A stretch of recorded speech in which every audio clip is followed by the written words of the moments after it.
Hello, everyone, and greetings from Chicago. My name is Steve Bevans, SVD, and I'm really happy, honored to be with you as you celebrate the 500th anniversary of the evangelization of the Philippines. And I'm going to begin my presentation. As you see, the title that I was asked to reflect on is New Directions of Missio Gentes in the Changing Mission Frontiers of Our Times. My words of introduction talk about a new direction for Mission Gentes today. So today in our time, 500 years after what is today the Philippines was first evangelized by the Spanish cross and sword, Mission Gentes is going in a new direction, literally. In September 1519, Ferdinand Magellan and his companions left Spain, convinced of their superiority, both religiously and culturally, and armed with the papal bull Intergentes, a document that one commentator says offered a spiritual validation for European conquest. In order that in our times, especially the Catholic faith and the Christian religion, be exalted and be everywhere increased and spread, Pope Alexander VI urged Spanish explorers and the accompanying missionaries to work that the health of souls be cared for and that barbarous nations be overthrown and brought to the faith itself. Now, eminent historian of the Philippines, William Henry Scott, demythologizes the influence of intergentes in the Spanish conquest, colonization, and evangelization of the Philippines. And Pope Alexander actually intended it for the evangelization of the Americas. But nevertheless, intergentes has indeed exerted a powerful influence on the missionary imagination over the last 500 years. And in particular, over the direction of mission. The direction of Mission Gentes at that time was from a Christian civilized Europe, or later European influenced nations like the USA and Canada, Australia, and New Zealand, going to a pagan, uncivilized world. In other words, the West to the rest. It was a direction that was undergirded by colonialism and by racism, even though it was a direction motivated by the missionaries' faith, holiness, and willingness to sacrifice their lives for the salvation of human beings and the establishment of the church. But it was a direction that resulted in much suffering of indigenous peoples.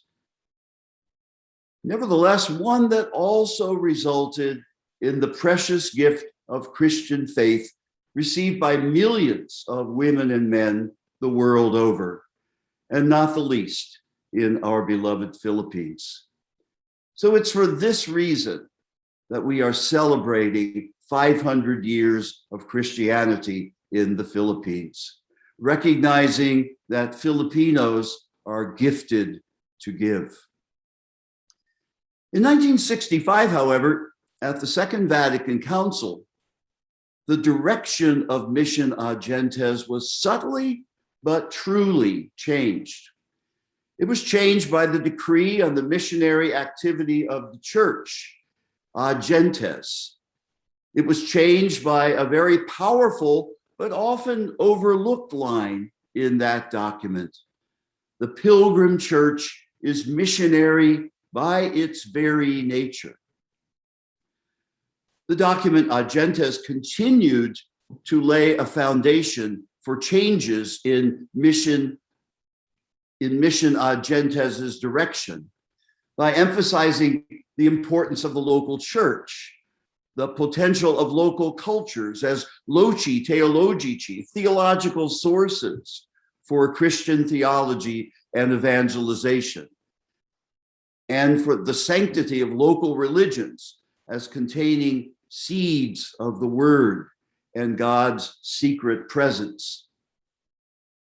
Much of Ad Gentes, though, still showed evidence of an imagination shaped by the previous 450 years. And even Pope John Paul II used the phrase mission ad gentes to describe the nature of mission in the proper sense of the term. And the phrase still has validity in what it is trying to say, that God's mission is to call all peoples to the fullness of God's reign. And that reign is best experienced in Christian faith and in the church as its sacrament. But Pope John Paul II subtly changed the direction of mission ad gentes when he wrote of the new forms of the Areopagus in paragraph 37 of Redemptoris Missio.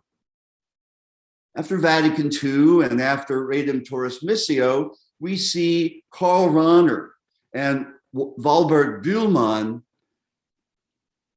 articulating a new direction in terms of the world church or the coming of the third church. So in our time, mission ad gentes is from everywhere to everywhere. Mission ad gentes in our time is no longer carried out simply ad gentes, but inter gentes. So we talk in the first part of this presentation on mission ad gentes' new direction. That is the direction of inter gentes.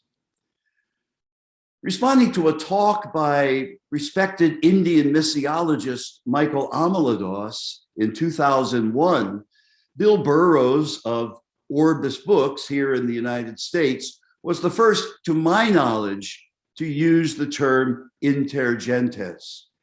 It was subsequently taken up by Malaysian-American theologian Jonathan Tan, particularly in describing the missionary approach of the FABC and its threefold dialogue.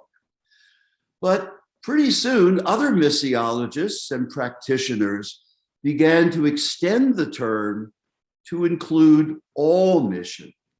For example, it was the theme of the 2013 Assembly of the International Association of Catholic Missiologists. And it was taken up by my own missionary congregation, the SVD, as the motto of our generalate from 2012 to 2018. The SVD was to do mission inter gentes, putting the last first. First of all, we can speak of mission inter gentes as multidirectional. Thinking about mission ad gentes as a movement inter gentes acknowledges that the very frontiers of mission have changed. The older understanding was that mission was from a traditionally Christian center to a non-Christian periphery that had not yet been evangelized, or in which Christianity had not put down deep roots. So Father Antonio Pernia wrote a number of years ago, it was a one-way movement from Christian Europe to the pagan world. But in today's experience of world Christianity, what we see is a multi-directional movement that offers us an intergentes way of thinking. As missionary vocations have declined drastically in the global north, they have increased in the global south. As Christianity in Asia and Africa, Latin America, and Oceania have become vibrant local churches of their own. You know, the three largest Catholic countries in the world today are, first of all, Brazil, secondly, Mexico, and thirdly, the Philippines. Again, Father Antonio Pernia wrote in 2014 that the SVD at that time, probably has more now, but at that time had close to 1,000 missionaries coming from the global South. I recently wrote a preface for a book on the Spiritans that has come out. And it was interesting to see how from about 1965 until the present, the shift was from European vocations to vocations that now come from Africa. And I know, of course, that the Philippines alone has several missionary congregations of its own. So Asian missionaries are now serving in Latin America and Europe. Africans are serving in Asia and North America. Latin Americans are serving in North America and Australia. Every country now is a mission sending country and a mission receiving country. Mission ad gentes is now being done intergentes. Second way to look at mission intergentes is mission as among and around us. An intergentes understanding of mission also has also expanded by what Pope Francis has called the largest movement of individuals, if not peoples, in history, the challenge of our age, that is migration. In this age of migration, many whom the West had evangelized in the past have now come to the West. Not the least are Filipina migrant workers, of course. At the same time, millions of displaced persons are in their own countries. Many are Christians and need pastoral care, faith formation, and evangelization. Many others are not Christian and live among Christians who can witness to them about the depth of life that the gospel and faith in Christ can bring. Both of these migrant groups need to be, in the words of Pope Francis, welcomed, protected, promoted, and integrated. The point here is that the gentes are not over there in mission countries. Again, to quote Father Antonio Pernia, migrants are among us and around us. It may be the family that lives next door, the person I sit beside on the bus, the young man who comes to fix my television, the lady in the market I buy vegetables from. Then we can talk about mission intergentes as mission from the margins. A major move in mission thinking lately is the change of direction from thinking of mission to the margins as thinking of mission coming from the margins. The World Council of Churches has pioneered this new idea. And in one of its documents, it talks about how people living on the margins have agency and can often see what from the center is out of view. So as we engage in mission intergentes, we realize that those on the margins, those in many ways to whom we have been sent, have much to teach us, as Pope Francis says. And as he goes on to say, we need to be evangelized by them.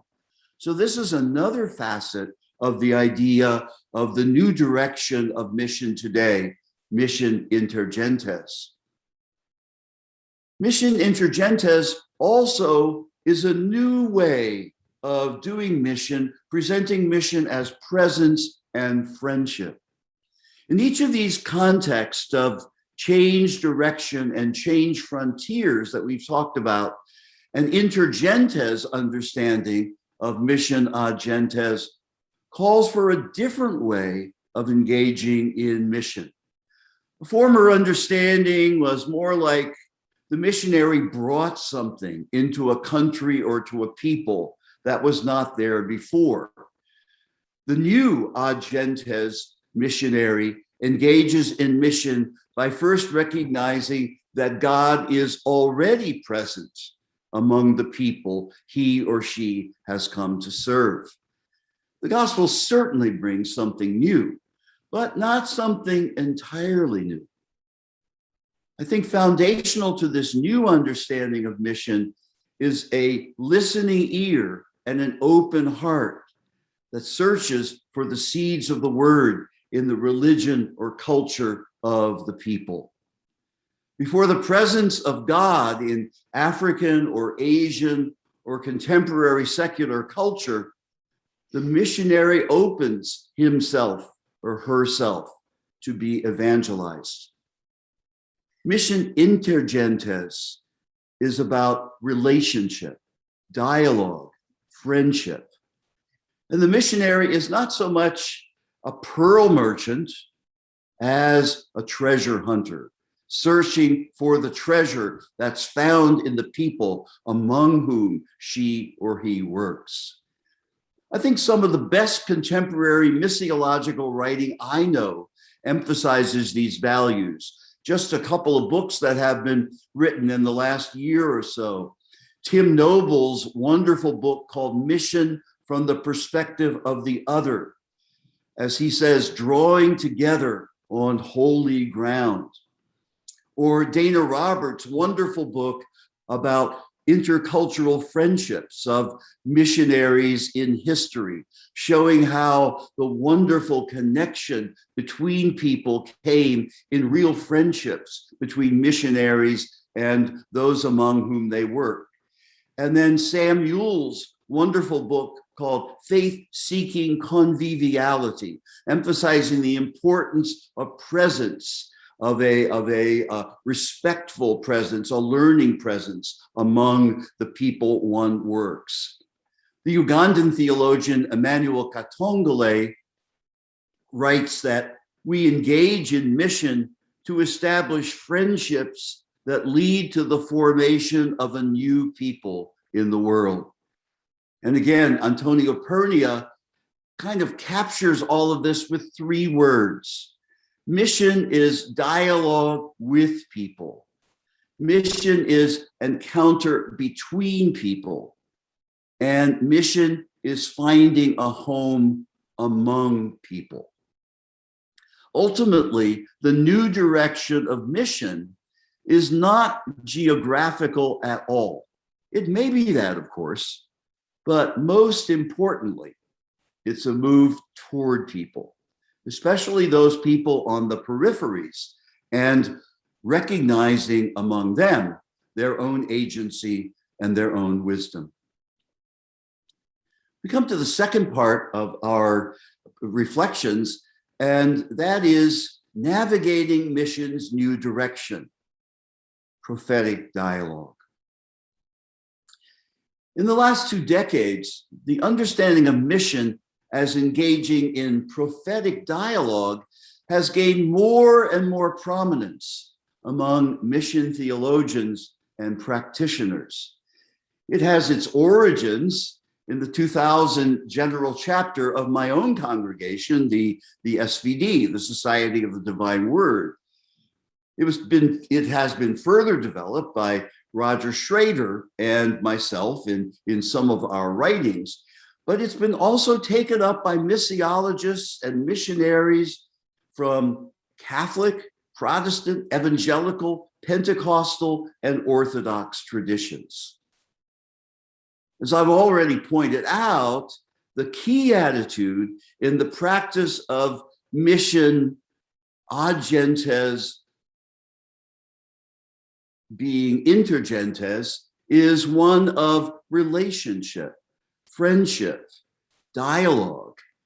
Such an attitude of dialogue is what a Vatican document from 1984 insisted is the norm and necessary manner of every form of Christian mission, as well as every aspect of it.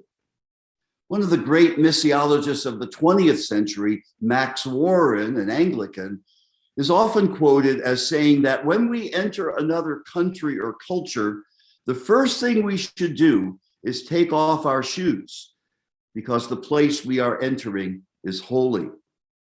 Indeed, God has been there before our arrival. The first task of mission is reverence and discernment. This basic attitude of dialogue is really the foundation for the practice of prophetic dialogue. It's an attitude of discernment, of contemplation, even of spirituality.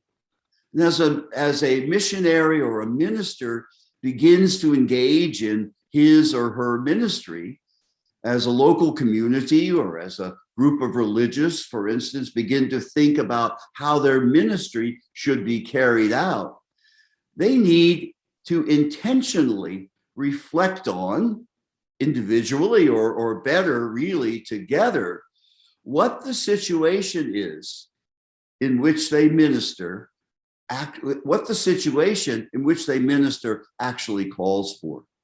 They need to pay close attention. What are the needs of the situation? What are the problems that need to be solved? What are the obstacles to the gospel? What are the opportunities? Who might the leaders in the community be? What structures need opposing? Who can they enlist as allies?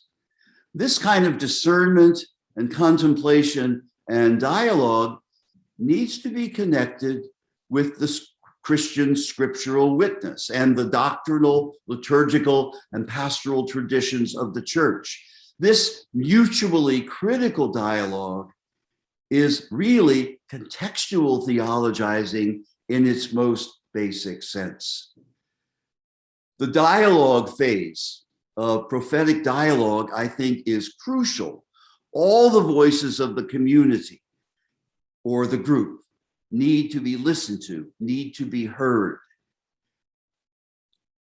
Pope Francis has talked so much in the last several years about synodality, insisting that it is constitutive of the church and that it is precisely the path of synodality which God expects of the church in the third millennium.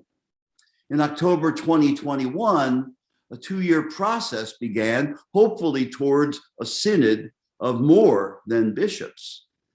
The synod will only be a synod if all the voices of the members of the church are heard: laity, clergy, youth, artists, religious, and so forth.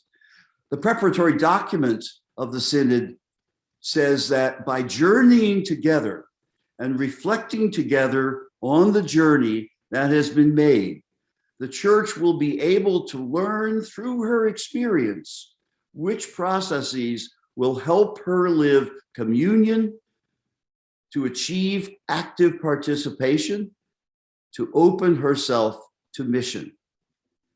What is being inaugurated here, I think, is more than a process for a gathering in Rome. It's a process based on dialogue, listening, and real encounter that needs to take place in every sector of the church as the church makes decisions. What synodality is, I believe, is really an exercise of prophetic dialogue. So the point of this phase, this dialogical phase of prophetic dialogue, is to discover together what kind of prophetic action is needed in this particular situation or context. And so it leads then to the prophetic phase of the practice, prophetic action. So what are some of the prophetic actions that we might discover as we work together to listen to one another, to listen to the context, to listen to the scriptures and the Christian tradition? The personal or communal discernment, contemplation, and listening to the context and one another might result in a decision that the best way to do mission intergentes is to engage in interfaith or ecumenical or secular dialogue. Sometimes in a mission situation, the only way to do mission is to enter into this kind of dialogue, whether it's the dialogue of life or the dialogue of action and witness, the dialogue of learning one another's beliefs, or the dialogue of sharing one another's spiritual experiences. But other decisions of prophetic dialogue or prophetic action might be the result of the dialogue phase. The missionary or the community might discern that what is needed are words of hope in what might seem like hopeless situations, after a typhoon, for instance, or an earthquake, or senseless murders, or in a time like ours of pandemic. It might mean deciding to stand up to greed or injustice in a particular community, or to lobby to work for more equitable distribution of wealth, or more equitable distribution of the COVID-19 vaccine. It might mean making sure that people know the truth in a time of fake news and so many conspiracy theories. It might be recognizing in a particular situation that God has opened a door, as Vatican II says, to explicit, respectful, and relevant preaching of the gospel. So as we dialogue together, we discover where the Spirit is working and where we can join in the Spirit's work. And when that happens, Pope Francis assures us the Spirit will guide us in our participation. In what was probably his last written article, the great theologian and missiologist Robert Schreiter emphasized that prophetic dialogue is more than trying to reconcile two ways of doing mission, where some emphasize dialogue, others emphasize proclamation or liberation. He wrote, prophetic dialogue represents something that must characterize any missionary discourse, and I would also add practice, when living between the times in search of deep transformation. Surely, such times are our own as we, gifted to give, navigate the new direction of mission ad gentes today, that new direction of mission intergentes. So a few words of conclusion. The new direction of mission ad gentes in our day is mission intergentes. The more traditional understanding was one that moved from already Christianized countries to those who still needed to hear the gospel, still needed their faith strengthened, or the church's structure developed. In many ways, it was an understanding of the superiority of Western culture, of white privilege and racism. The understanding of mission ad gentes in terms of intergentes today starts with the fact that mission is from everywhere to everywhere. The frontiers of our times are not the frontiers of place, but the frontiers of people. We engage in mission today with an imagination that appreciates culture and context. As missionaries live among people, learn from them, and discover the presence and action of God in them. We engage in mission today with an imagination that lives among people, cherishes the poor, identifies with them and their causes, and recognizes their genius and their agency. It is an imagination that offers and receives friendship. Mission today navigates this direction not by preformed, universally applicable plans or by preaching eternal truths. Rather, it navigates by the process of prophetic dialogue, making mission the fruit of contemplation, discernment, and communal contextual theologizing. Prophetic dialogue and mission intergentes go together because both call for authentic relationships, new imagination, and the cultivation of creativity. My sense is that commitment to this new sense of mission as intergentes, done in prophetic dialogue, is the future of mission.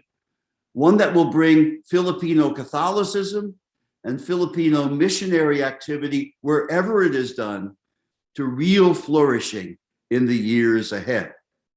May it flourish for the next 500 years. Mabuhay. Thank you very much for listening to my reflections. And again, I wish you a wonderful conference. And I hope that what I've shared with you about mission ad gentes as intergentes and mission as prophetic dialogue as a way to navigate this will be helpful as this conference proceeds and that we enter into a new era of mission in the Philippines and from the Philippines. Thank you very much.